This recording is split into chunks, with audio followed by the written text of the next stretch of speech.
I never used to mind the silence. In fact, after my divorce, I welcomed it. The quiet became my refuge, a space where I didn't have to explain, justify, or pretend. But lately the silence felt different. Not peaceful, not safe, just empty. It was a cool Friday evening, when Tyler brought Mason. Over Tyler, my 18-year-old son was a creature of habit.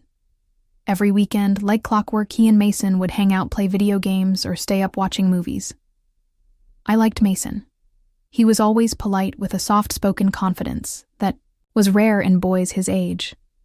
At 19, he had an old soul, and this way of carrying himself, that made people listen when he spoke, even in silence.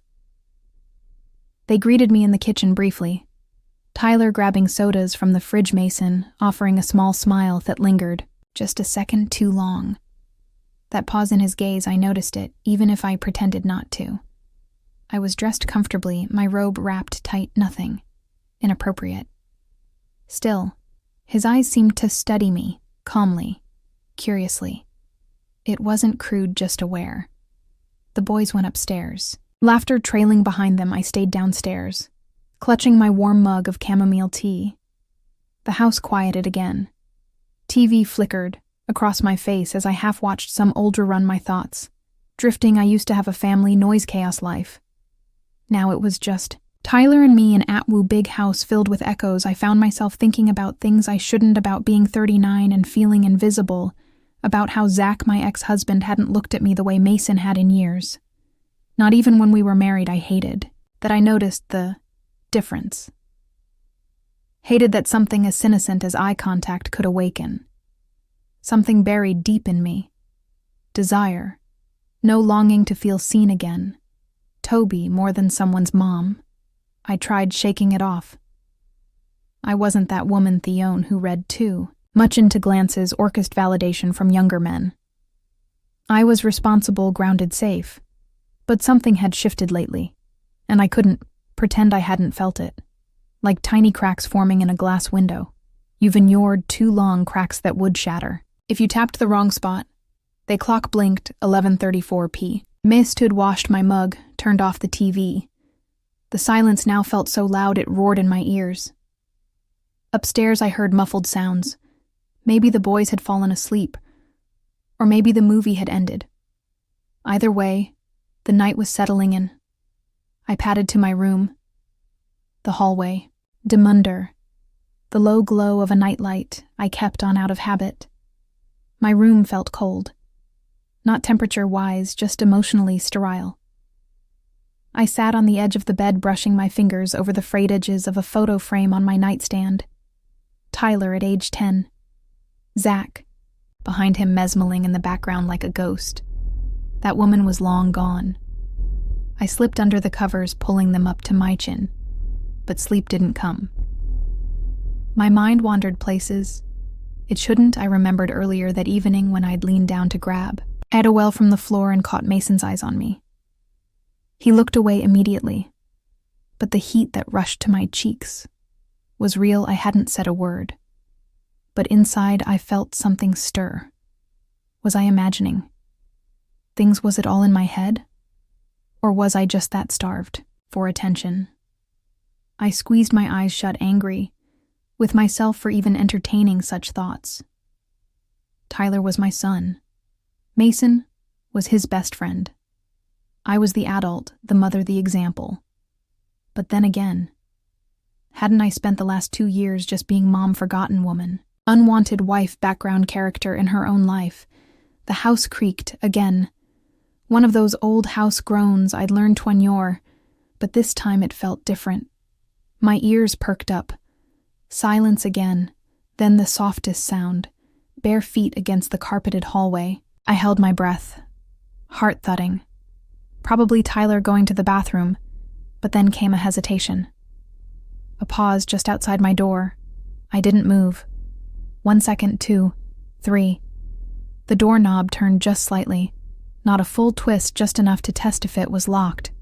It wasn't. Then came a knock so soft I almost thought. Imagined it. I didn't say a word. My breath caught in my throat.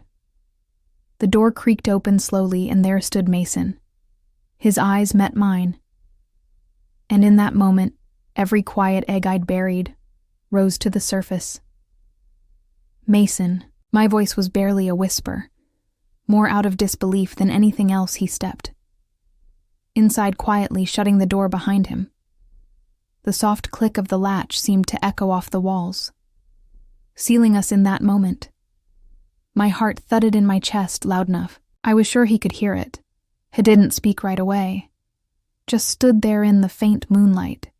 His face, unreadable, his usual boyish energy was replaced by something steadier, calculated even. This wasn't a teenage prank or a misstep. He knew what he was doing, and that terrified me. "You weren't asleep?" he finally asked, his voice low, almost hesitant. "No," I swallowed hard. "You shouldn't be in here." I know he didn't move closer. He just stood there waiting, like he was giving me a chance to tell him to leave. And I should have. I had 1,000 reasons to say no, to stop whatever this was from even starting. But I didn't say it. Instead, I stared at him. Really looked at him. He wasn't just a boy anymore. Broad shoulders defined, jawline, calm presence, and his eyes, they didn't waver from mine. Not out of arrogance, but certainty. "I couldn't sleep," he said, taking a slow step forward. I kept thinking about earlier. I sat up in bed, pulling the sheets tighter around me. "What do you mean?" He paused, running a hand through his tousled hair. "When you looked at me downstairs. You felt it too, didn't you?" My mouth went dry. There it was, spoken aloud. The tension, the current between us, I had tried to rationalize away. I wanted totally to laugh it off, but I couldn't, because I had felt it, and hearing him say it made everything inside me unravel. "I'm your best friend's mom," I said, weakly. "You're more than that," he replied. "And I think you've been pretending not to see it for a long time." I couldn't believe what I was hearing. But he was right. I had seen it, felt it, the way his eyes lingered, the way mine sometimes drifted back. Moments that should have meant nothing but didn't. Has stepped closer, just one more pace. Still giving me time, still waiting. "Tell me to leave," he said, softly. "And I will," but I couldn't. My brain screamed at me, warning me of the line we were about to cross. But my body, my heart, they betrayed me. I didn't say anything.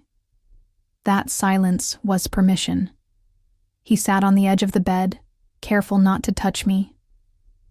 The air between us crackled with anticipation, uncertainty, and something else. Hunger. Not just physical, but emotional. We were both starved in different ways. He for affection he hadn't gotten from a chaotic home life. Me for touch, for attention, for being seen. "You're not a mistake," I whispered, surprising even myself. His eyes softened, and I knew he understood. This wasn't about a fling or some taboo thrill.